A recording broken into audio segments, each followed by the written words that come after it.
आज हम इस वीडियो में रासो साहित्य के 5 प्रमुख रचनाओं के बारे में बताएंगे। इन रचनाओं में से कोई एक रचना बोर्ड परीक्षा में अवश्य आती है।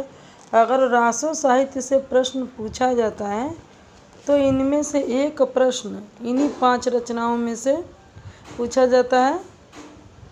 तो ध्यान से सुनिए।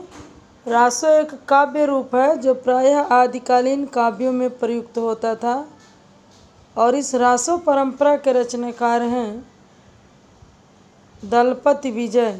इनकी रचना है खुमाण रासो। दलपति विजय यानी खुमाण रासो। ऑप्शन में अगर आए कि खुमाण रासो का रचनाकार कौन है तो आप लगाएंगे ट्रिक दलपति विजय पर। दूसरा है नरपति नाल। इनकी रचना है विसल देव रासो। यानी विसल देव रासो के बारे में हमेशा पूछा जाता है, भी पिछली बार पूछा गया है। तो विसल देव रासो के रचयिता है नरपति नाल। चंदवरदाई। इनकी रचना है पृथ्वीराज रासो। तो अगर आपसे पूछा जाए कि पृथ्वीराज रासो के रचनाकार कौन है तो आप बताएंगे चंदवरदाई। जगनिक। जगनिक की रचना है परमाल रासो।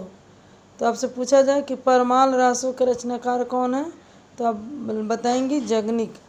सारंगधर। सारंगधर इनकी रचना है हमीर रासो।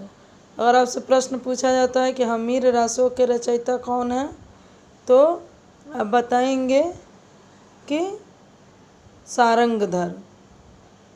ठीक है बच्चों, आप इन 5 रचनाओं को रासो काव्य के अंतर्गत हमेशा याद रखिएगा।